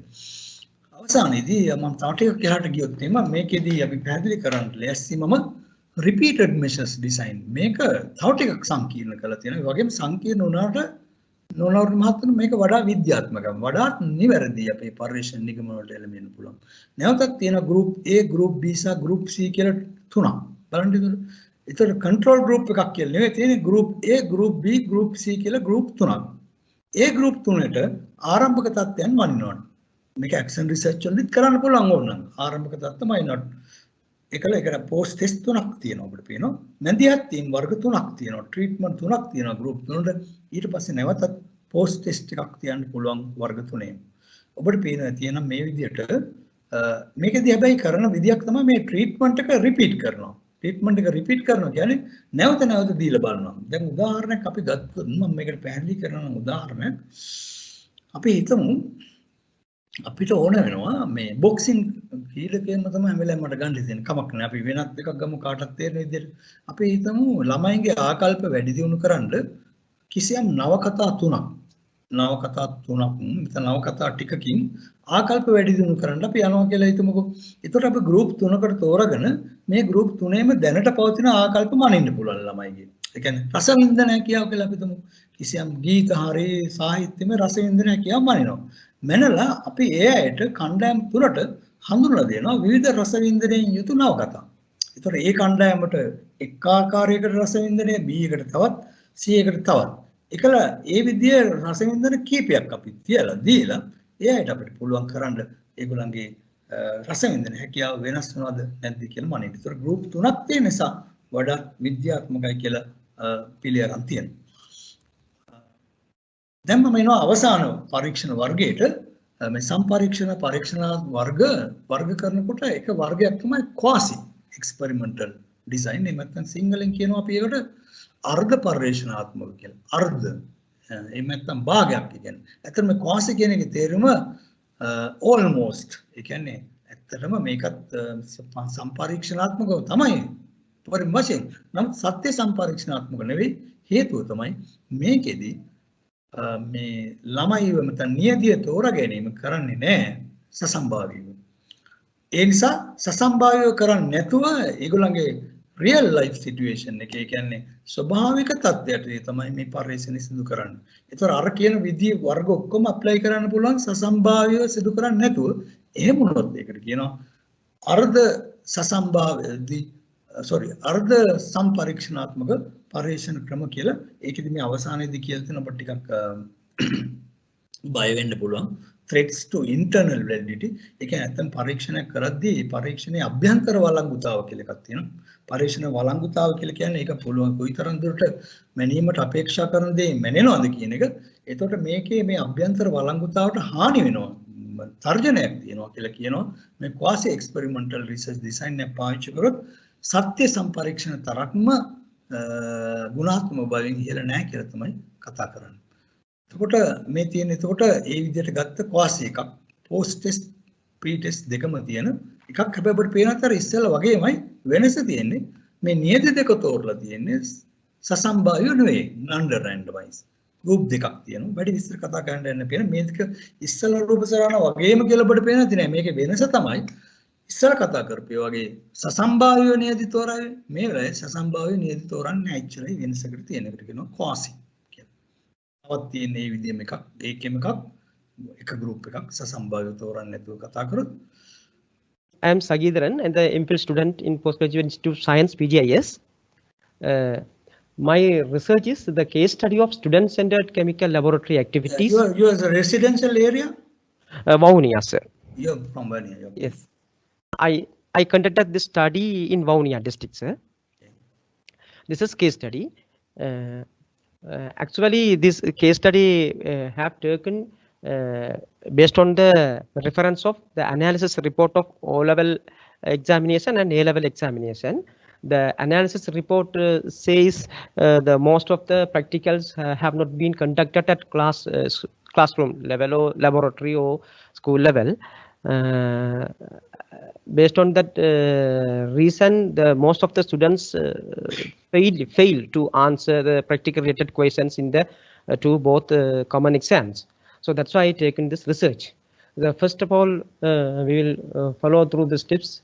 When I introduce this research, the most of the researchers have said the importance of the practicals, student-centered practicals, important to get the experienced students.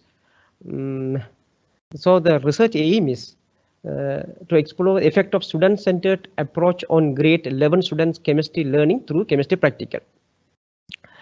இந்த ப்ராக்டிக்கலுடைய நோக்கம் வந்து ஒரு மாணவர் மைய ஒரு ரசாயனவியல் பரிசோதனை செயற்பாடுகளை எவ்வாறு கொண்டு நடத்துவது, அதன் மூலம் அதனுடைய விளைவுகள் என்ன என்பதுதான் அதனுடைய நோக்கம். This research aim has two questions. One is the student-centered practical approach, how effect on the students' achievement in different chemistry unit in the grade 11 syllabi. The second one is how the effect on the grade 11 students' attitudes towards chemistry learning. These are the two questions. When we consider the material method, actually this is the purposive sampling technique, because I have selected only grade 11 students because they have the separate parts in biology, physics, chemistry units in science subject. That's why very easy to select this sample. And the sample size is 83 from 3 types of school, 1AB, 1C and type 2 schools in Vaunia district. When we see the research instrument, I have used the students' questionnaire, the pre-test and post-test, and students' reflection form, and semi-structured interview schedule. I selected this research instrument because this is the mixed method. That's why I selected these instruments. Then my treatment is the student-centered practical activities I conducted in the classroom.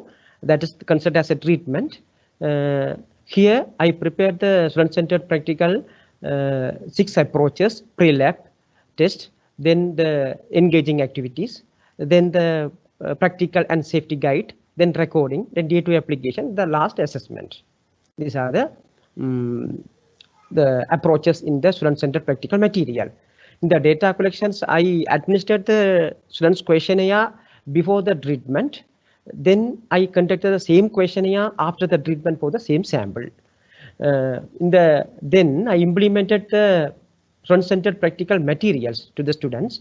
The first, the pre-lab test organized as a pre-test. Then the practical material followed. After that, the assessment is considered as a post-test.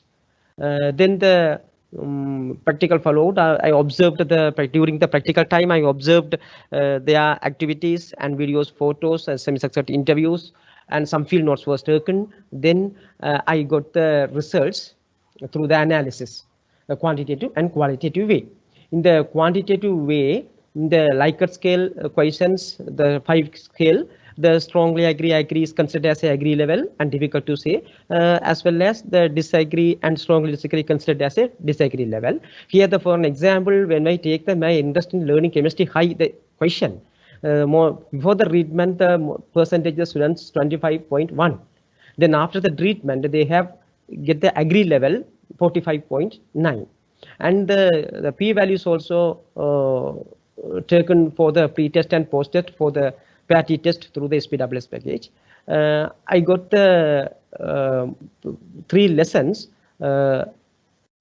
Post-test and pre-test marks, I through the p value is less than the significant level 0.05. So this rejected the null hypothesis. So there's a significant difference in the before and after the treatment. And the reflection form also given to the student at the end of the each lessons. There are 3 options: a lot, some, none. For an example, here I like to spend more time with practical work in chemistry. The most of the students selected the a lot options for 3 types of schools.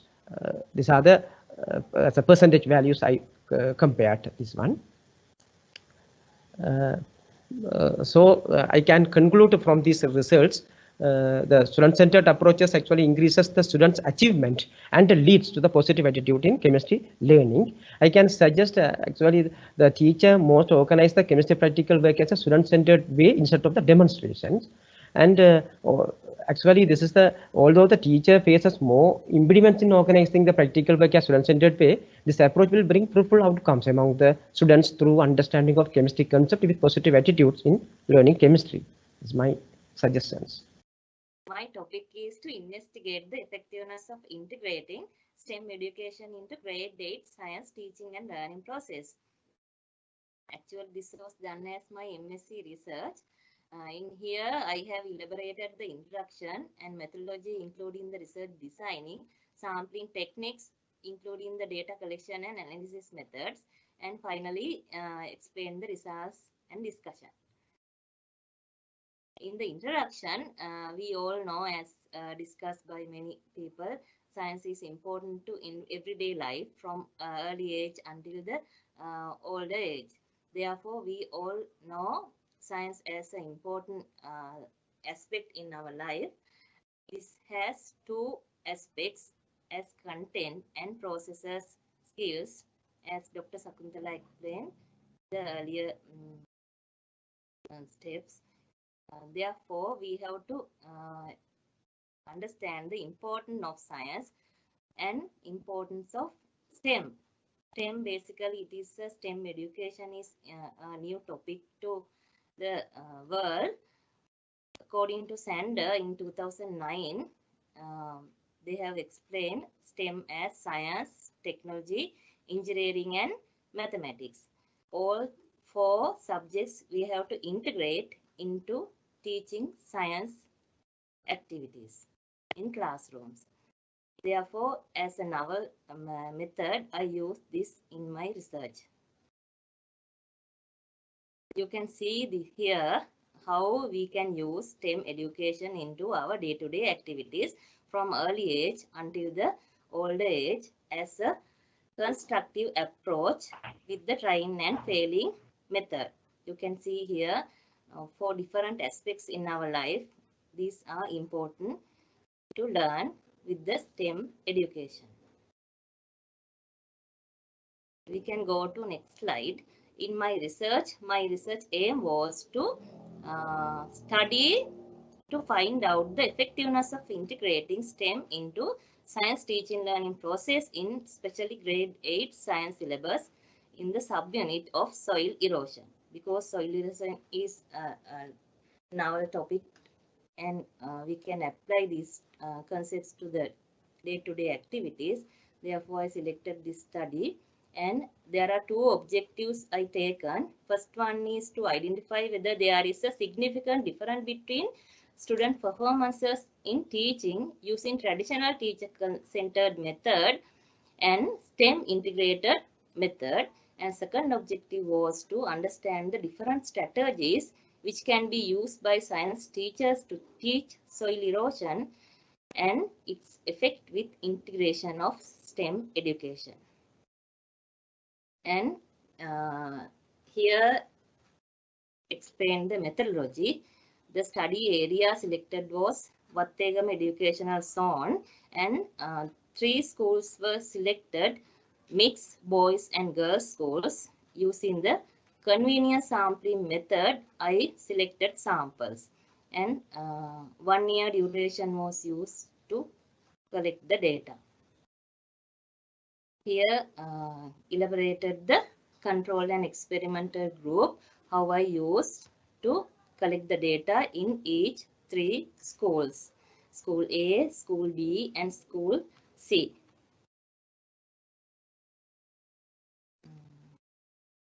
This is the research design and the data collection procedure. As I explained in the earlier slides, these are the different steps I used to collect the data. Finally, I analyzed the quantitative data using SPSS software, and results were explained using the independent sample t-test, paired sample t-test, and Mann-Whitney U-test for small samples, and use the one-way ANOVA test for other explanations. These are quantitative results in my research. I have given in many slides. First, this slide will show how the pre-test and post-test marks of the control and experimental group have achieved after the experimental activities. I did 3 lessons for control group and experimental group. After completing the post-test, I analyzed this data. You can see in the experimental group, they have achieved higher marks compared to the control group. In this table show the significant value between 2 groups. In the pre-test marks, you can see experimental and control group mean scores are fairly similar, 90.5 and 90.47. That means at the beginning of the experiment, both groups are fairly equal at the stage. This also shows the significant value of independent t-test for pre-test marks. That is higher than the probability value of 0.05, which means we can say both groups are absolutely equal at the beginning of the experiment. These groups are more homogeneous groups. At the paired sample t-test results show in this slide. This show that pair 1 is control group, pre and post test significant level is higher than the probability value, and pair 2 is experimental group, pre-post significant value, that is lower than the probability value. Therefore, we can clearly show that experimental group have achieved a significant improvement compared to the control group. That means post-test performance is higher in experimental group compared to the control group. That finally we can conclude that effectiveness of integrating STEM education is good compared to the traditional conventional teacher-centered method. Finally, I went for compare the school A, B and C. Then I evaluate the results to find out whether there is any significant difference between marks of the school A and B and C. That results show that significant value is higher than the normal probability 0.05 value, which means there is no significant difference between post-test marks of the experimental group in 3 schools. Then I use another analysis to find out whether there is any difference between male and female students in all 3 schools. It also showing that mean value of the marks is higher in male students compared to the female students, but it is showing not a significant difference between male and female students. Only the mean marks achieved by male students fairly higher than the female students. in the independent sample t-test, which have I done in male-female students, show that significant value is higher than the probability value. That means there is no significant difference between post-test mean scores of the male and female students in the experimental group. This is the final conclusion of these test results. දැන් අපි අද දවසේ කතා කරේ මේ විශේෂයෙන් සම්පරීක්ෂණාත්මක පරීක්ෂණ ක්‍රම ගැන.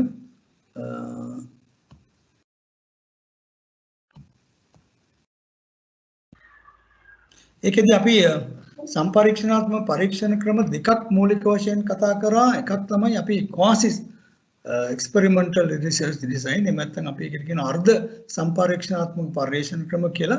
ඊළඟට අපි කතා කරා සත්‍ය සම්පරීක්ෂණාත්මක පරීක්ෂණ ක්‍රම කියන්නේ මොකක්ද කියලා. එතකොට මේ අපි දැන් ඔයගොල්ලන්ට ඉදිරිපත් කරපු පරීක්ෂණවලදී ඔබට පේනවා ඇති ගොඩක් පරීක්ෂණ භාවිතා කරලා තියෙන්නේ මේ ඇත්තටම මේ random sampling method එක නෙවෙයි මේ ඉදිරිපත් කරපු අය.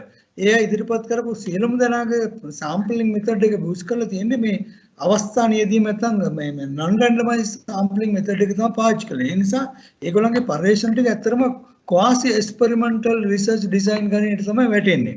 ඒ නිසා ඒගොල්ලන්ගේ අහමු ලෙස පරීක්ෂණයට නියදි තෝරගත්තා නම් සත්‍ය සම්පරීක්ෂණ ගණයට වැටෙන්න ඒක ඉඩ තිබ්බා.